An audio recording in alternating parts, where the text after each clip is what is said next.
দেশের টাকা আপনি তাদেরকে দিচ্ছেন, তাদেরকে আদানিকে যে আনইভেন এই যে ইলেকট্রিসিটি সাপ্লাই যে ডিলটা করলো, who authorized Hasina to do that? এবং ইন্ডিয়ার প্রবলেম হচ্ছে কি, India knows how to manipulate and screw tight করে দিই, স্ক্রু টাইট করছে যে কোথায় যাবে বাংলাদেশ, তুমি কোথায় যাবে, চারদিক দিয়ে তোমাকে ঘিরে রেখেছি। আমি ইকোনমিক্যালি বাংলাদেশ ভারতের জন্য খুবই দরকারি। এত লোক চিকিৎসার জন্য যায়, ওরা ভিসা বন্ধ করে দিচ্ছে। আপনি কি মনে করেন এতে কলকাতার যে হাসপাতালগুলো, চেন্নাই এবং কলকাতার হসপিটালস, আবার কলকাতা নিউ মার্কেট থেকে শুরু করে যত বাজার ঘাট, যত কিছু আছে, সেখানে তো আগে ট্যুরিজমের ব্যাপার। ওদের প্রায় 20% টুরিস্ট আসে ওদের total Bangladesh. Huge in terms of billions of dollars they will lose out if Bangladesh and India doesn't have good relationship. এই যে এখন যে টেন্স রিলেশনশিপটা হচ্ছে সিচুয়েশন, এটা আমাদের চেয়ে তাদেরকে বেশি হার্ট করছে। গুরুত্বপূর্ণ প্রশ্ন। তবে আমার কাছে তো কোনো সার্ভে নাই যে বাংলাদেশে এখন যদি ভারত যুদ্ধ করে তাহলে কোন কোন রাজনৈতিক দল কি করবে না করবে, কোনো এম্পিরিক্যাল এভিডেন্স আমার কাছে কিন্তু নাই, কারো কাছেই নেই, কারণ এই ধরনের কোনো সার্ভে হয় নাই। একজন বলবে হ্যাঁ সব রাজনৈতিক দল বাংলাদেশের সঙ্গে থাকবে, ভারতের বিরুদ্ধে যাবে। আমি এ ব্যাপারে সন্দিহান, কেননা এখনো তো আওয়ামী লীগ নামে যে দলটা আছে ওটা তো নিষিদ্ধ হয়নি। আওয়ামী লীগ উল্টো দিক থেকে অস্ত্র ধরবে। They will fight against Bangladesh because that's not a patriotic political party. ওটা পুরোপুরি ইন্ডিয়ার একটা এজেন্সি তারা নিয়ে রেখেছে, এবং এই 16 বছর না, আরো আগের থেকেই। সুতরাং আওয়ামী লীগ বাদ দিলে আমরা মনে করতে পারি ওই জাতীয় পার্টি বা 2-4টা আওয়ামী লীগ ঘেঁষা দল ছাড়া সবাই মোটামুটি ভারত বিরোধী। এবং এখানে শুধু মুসলমান না, হিন্দু, বৌদ্ধ, খ্রিস্টান, যেমন জগন্নাথ হলে আমরা দেখলাম ছেলেরা বেরিয়েছে যে এখানে কোনো হত্যাকাণ্ড হচ্ছে না, কোনো হিন্দুদের নিগৃহীত করা হচ্ছে না। কিন্তু আপনি দেখেন ভারতের মমতা ব্যানার্জি, যাকে আমি মনে করতাম সেকুলার লিবারাল একজন ভদ্র মহিলা, ভালো মানুষ, তিনি কি বললেন? পরশুদিন বললেন যে এখন বাংলাদেশে জাতিসংঘ থেকে পিস কিপিং ফোর্স পাঠিয়ে বাংলাদেশে হিন্দুদের রক্ষা করতে হবে। এটা তার নির্বাচন আসছে, হিন্দু ভোটার দরকার, এই সেন্টিমেন্টটাকে উনি ইউজ করছেন। তবে উনি যদি রিয়েলি একটা ভালো পলিটিশিয়ান হতেন, ভালো ব্যক্তি হতেন, তিনি বলতেন যে এই গুজবে কান দেবেন না, বাংলাদেশে হিন্দুদের উপর কোনো অত্যাচার হচ্ছে না। প্রিয়াঙ্কা গান্ধী কদিন আগে এমপি হয়ে পার্লামেন্টে ঢুকে বললেন বাংলাদেশ হিন্দুদের মেরে শেষ করে দিচ্ছে। এখন এই জিনিসটা এত ফলাও হয়েছে, ব্রিটিশ পার্লামেন্টেও এর উপর আলোচনা হচ্ছে। এর রিটালিয়েটরি মুভ ছাড়া মহসিন রশিদ সাহেব আমি সবসময় পছন্দ করি, উনি খুব ভালো কথা বলেন। তবে I beg two differ with him today. আমি মনে করি যেটা মাহমুদুর রহমান বলেছেন কয়দিন আগে, যে এই সাউথ এশিয়ার কোন দেশেরই বেঁচে থাকার জন্য ভারতের দরকার পড়ে না। আমাদের পড়বে কেন? পাকিস্তান মনে করেন ভারতের সঙ্গে ট্রেড না করলে পাকিস্তান কিছু আসে যায় না, বরং চীনের সঙ্গে ট্রেড না করলে ভারতের যায় আসে। ভারতের কলকারখানা বন্ধ হয়ে যাবে যদি চাইনিজ মেশিন টুলস আর কম্পিউটার চিপস না আসে। Bharat is dependent, Bharat dependent. আর বাংলাদেশের ব্যাপারে আমাদের একটা ডমিনেন্ট পজিশন হচ্ছে কি, যেটা কেউই বুঝতে চান না। আমি একটু সিকিউরিটি স্টাডিজ নিয়ে পড়াশোনা করছি, অরিজিনালি ঐতিহাসিক ইতিহাসবিদ ছিলাম, তবে আমি এখন মোস্টলি ইন্টারন্যাশনাল রিলেশনস, জিওপলিটিক্যাল ব্যাপার স্যাপার গুলো পড়াতাম, ওগুলা নিয়ে ইতিহাস ক্রমান্বয়ে যেটুকু জানি ওখানে, আর নতুন কোনো বইও কিনছি না, পড়িও না। আমি যেটুকু ক্ষুদ্র আমার জ্ঞানে যেটা হয়, আমি বুঝি যে বাংলাদেশ এখন ভারতের জন্য সবচাইতে ইম্পর্টেন্ট কান্ট্রি। নেপোলিয়ান ওই ইজিপ্টে যাওয়ার আগে 1799 বলেছিলেন Egypt is the most important country, Jio strategically, Jio politically. তখন যদিও সুয়েজ খাল হয় নাই, location of Egypt per se was very important for France.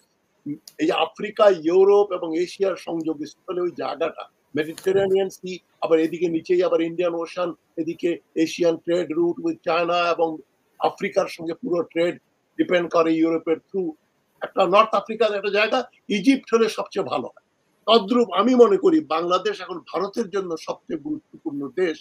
কেননা ভারতের যে লাইফ লাইন, এই যে শিলিগুড়ি করিডোর, এ কথা আমি আগেও বলেছি, শিলিগুড়ি করিডোর নিয়ে ভারতের অ্যাপ্রিহেনশন আছে, চাইনিজ ডিজাইন আছে।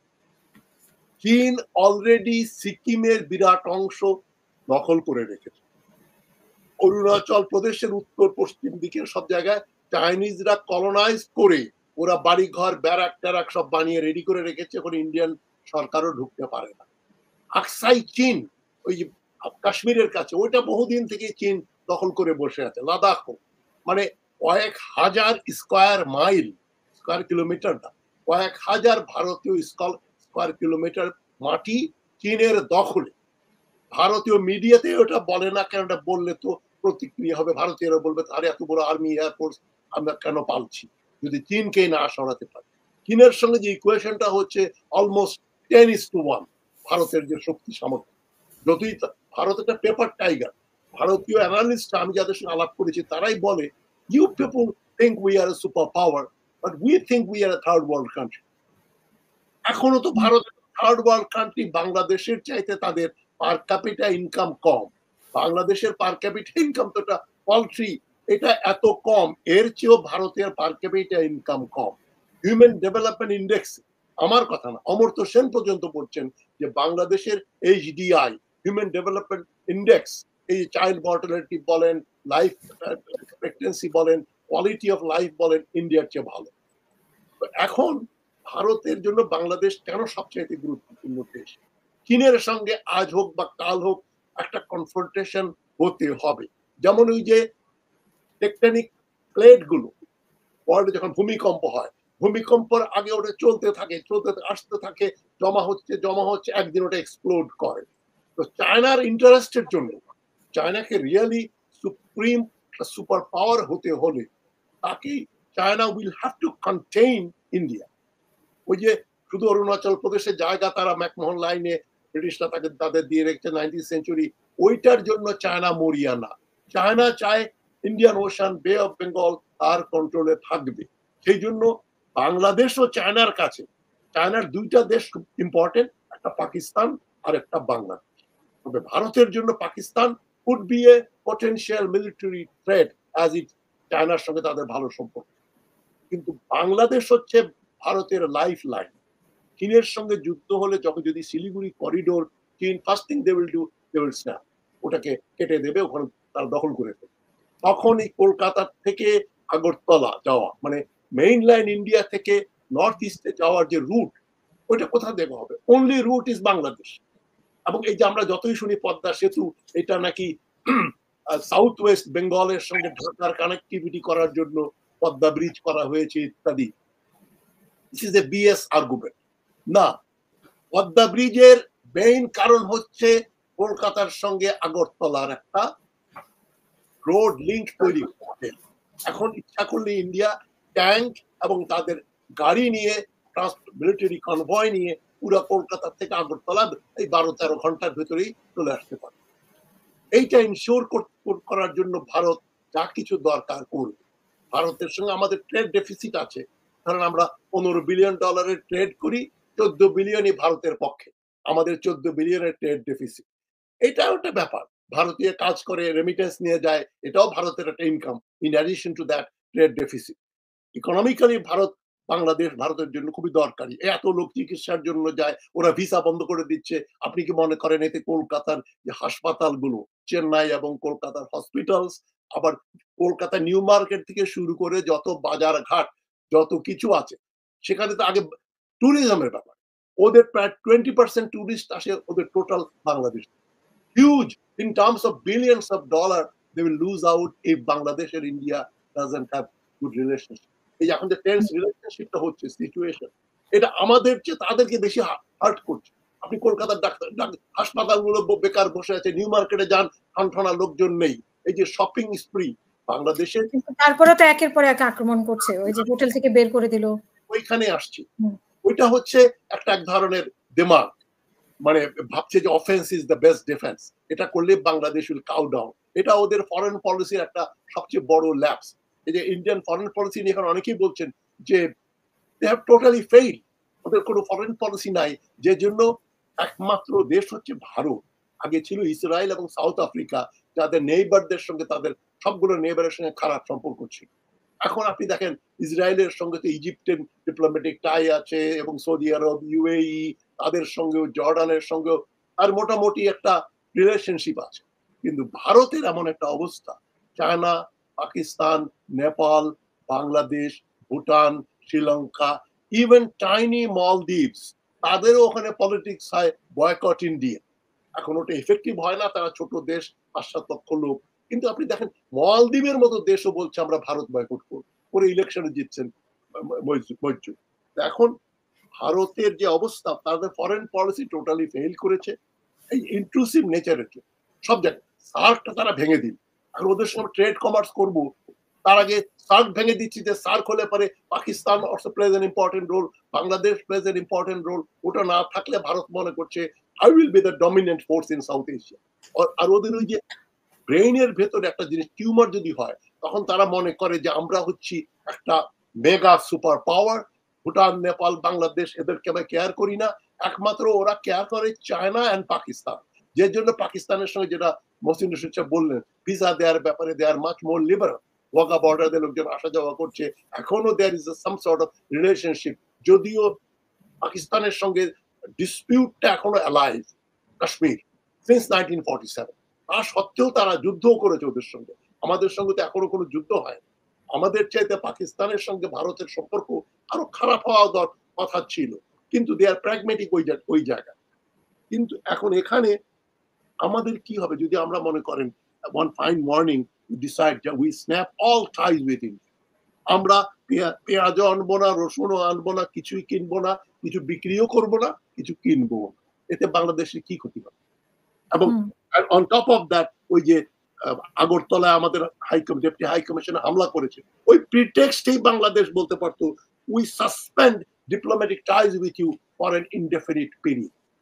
দেখেন তার কি হয়। ওইটা করতে পারলে তারা বুঝতো যে বাংলাদেশ এখন। কিন্তু রাষ্ট্রদূত তো এসে বলল যে না, এই সব দুই একটা সম্পর্কে আটকাবে না, তো বহুমাত্রিক সম্পর্ক। দেখেন ডিপ্লোম্যাটিক ল্যাঙ্গুয়েজ হচ্ছে what you say you don't mean, what you mean you don't say. এখন এই যে কোনো ডিপ্লোমেসি বলে না, না আমাদের neighbour, we cannot change our neighbours, traditionally we are friends and we supported you in 1971 ইত্যাদি ইত্যাদি। একবার কেউ সাপোর্ট করলে বা আমার বিরুদ্ধাচরণ করলেই পার্মানেন্ট রিলেশনশিপ হবে বা ভেঙে যাবে, তা কিন্তু না। ভিয়েতনাম আর আমেরিকা যদি বন্ধু হতে পারে, ট্রেড করতে পারছে, কেন ভিয়েতনামের প্রবলেম হচ্ছে চায়না। চাইনিজদেরকে ভিয়েতনাম দেখতে চায় না, চাইনিজ হিগেমনিকে ভয় পায়, যুদ্ধও করেছে চায়নার সঙ্গে 1979-80। চায়না আমেরিকা, ভিয়েতনাম আমেরিকা যদি কাছাকাছি যেতে পারে, যুদ্ধ এত মিলিয়ন প্লাস লোক মারার পরেও, হিরোশিমা নাগাসাকির পরেও যদি জাপান আমেরিকা ফ্রেন্ডস হয়, সুতরাং আরো রিলেশনশিপের জন্য আগে খারাপ সম্পর্ক ছিল, এইটা কোনো প্রতিবন্ধকতার সৃষ্টি করে না। বা আগে ভালো সম্পর্ক ছিল, সেই জন্য চিরকাল ভালো সম্পর্ক থাকবে, তাহলে তো কোনো ফ্যামিলিতে ডিভোর্স হতো। প্রেম করে বিয়ে করছে, তারপরে ডিভোর্স হয়ে যাচ্ছে। সুতরাং আমরা ধরেই নিচ্ছি ইন্ডিয়া আমাদের নেইবার, আমাদের বন্ধু রাষ্ট্র, স্বাধীন করে দিয়েছে, so they will control us, whatever they ask আমরা ওদের দিতে থাকবো। এই যে গিভ এন্ড টেকের ব্যাপার আছে, আমরা খালি দিয়ে যাব, তারা নেবে। আমাদের ট্রানজিট নিচ্ছে তারা অলমোস্ট বিনা পয়সা। আমাদের লোকজন বলে ভারত বন্ধু রাষ্ট্র, তাদের কাছে মার্কেট রেটে আমরা ট্রানজিট ফি নিয়ে কি করি। আরে এটা কথা হলো নাকি? দুই ভাইও যদি ব্যবসা করে, এক ভাইয়ের দোকান থেকে সে জিনিস কিনবে, তো ওই ভাই তাকে সস্তায় দেবে নাকি? যে দামে বিক্রি করলে বাজার থেকে যে দাম পাওয়া যাবে, ভাইকেও সেই দামেই দেবে। তো এখন আমরা এমন ইন্ডিয়ার সঙ্গে আমাদের এই দেওয়ার অধিকারটা কে দিয়েছিল? হাসিনা গভর্নমেন্ট, যে তোমরা ওদেরকে ট্রানজিট দিয়ে দাও, আনকন্ডিশনালি করবে, স্বামী স্ত্রীর সম্পর্ক। তারপর হাসিনা এটাও বলছেন, যা দিয়েছি ভারতকে, ভারত জীবনে সারা জীবন মনে রাখবে। জনগণের, দেশের টাকা আপনি তাদেরকে দিচ্ছেন, তাদেরকে আদানিকে যে আনইভেন এই যে ইলেকট্রিসিটি সাপ্লাই যে ডিলটা করলো, who authorise Hasina to do that? এবং ইন্ডিয়ার প্রবলেম হচ্ছে কি, India knows how to manipulate and screw tight করে দিই, স্ক্রু টাইট করছে যে কোথায় যাবে বাংলাদেশ, তুমি কোথায় যাবে, চারদিক দিয়ে তোমাকে ঘিরে রেখেছি। আমি বলি তারা আমাদের ঘিরে রেখেছে, আমরাও তাদেরকে তিন দিক দিয়ে ঘিরে রেখেছি। ওদের 4000 কিলোমিটার বর্ডার আছে আমাদের সঙ্গে, আমাদেরও ওদের সঙ্গে 4000 কিলোমিটার বর্ডার আছে। আমি এই কথাটা বহুবার বলেছি, সিকিউরিটি অ্যানালিস্টরা শুনেও শুনতে চান না। এই যে আমাদের এখন 15 ডিভিশন আর্মি আছে, huge army for country like Bangladesh, এবং ওয়েল ট্রেন্ড আর্মি। এরা ইন্টারন্যাশনাল পিস কিপিং করছে। আমাদের ট্রেডিশনাল যে ব্রিটিশ পাকিস্তান আর্মির যে ট্রেডিশন, ওটা আমরা মেনটেন করছি।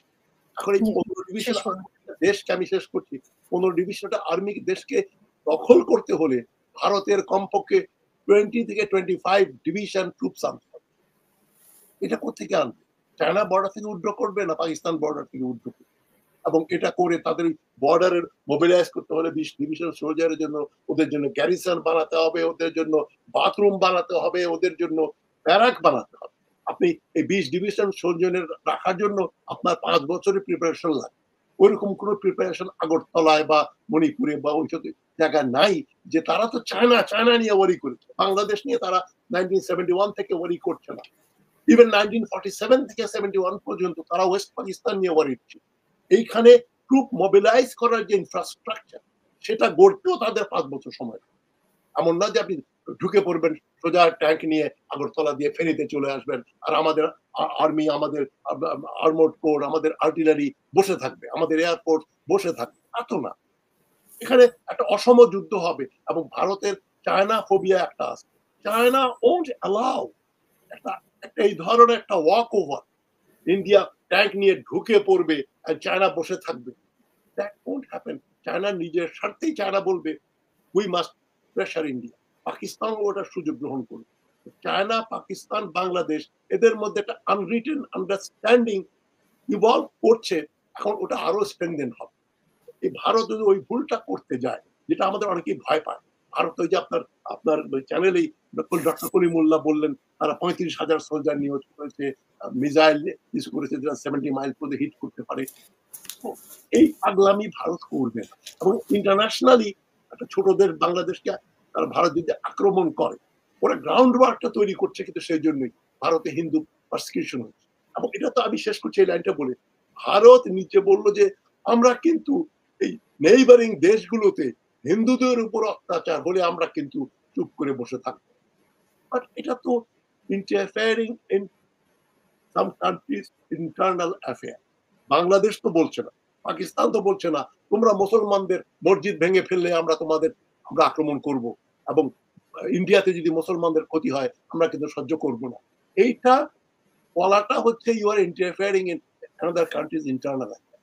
বাংলাদেশে যদি হিন্দুদের মেরে শেষও করে দেয়, Bharat can go to United Nations বা কন্ডেম করতে পারে ওয়ার্ল্ড ইতে, তারা যে থ্রেটটা দিচ্ছে আমরা কিন্তু চুপ করে বসে থাকবো।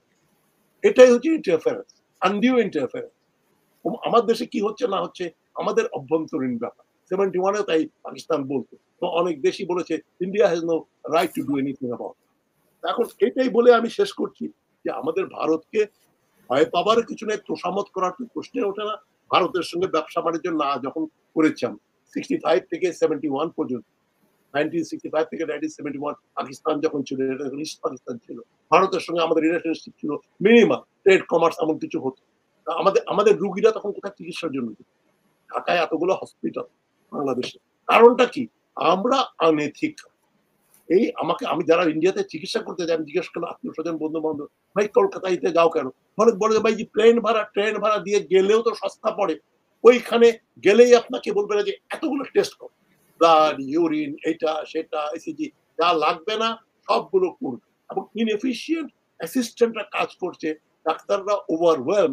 একজন ডাক্তার 200 পেশেন্ট দেখছে, যে কোনো পেশেন্টের ওই ডায়াগনস্টিক এক্সরে রিপোর্ট দেখে টেকনিশিয়ান, ফলে রং ডায়াগনোসিস হয়। আমার এক ফ্রেন্ডের বাবা মারা গেলেন ক্যান্সারে, সিঙ্গাপুরে আমি যখন ছিলাম, মারা গেলেন। তাকে ঢাকার বিরাট হসপিটাল, ওনার খুব বড় লোক, পয়সাওয়ালা লোক, তাকে ডায়াগনোস করেছে টিবি হয়েছে, ক্যান্সার, লাং ক্যান্সার, টিবি। আমাদের এই বটলনেক গুলো দূর করতে পারলেই আমাদের কোনো রুগীর ভারতে গিয়ে চিকিৎসা করার কোনো দরকার পড়বে না। তো we can live without it. এটাই আমার শেষ কথা। অসংখ্য ধন্যবাদ।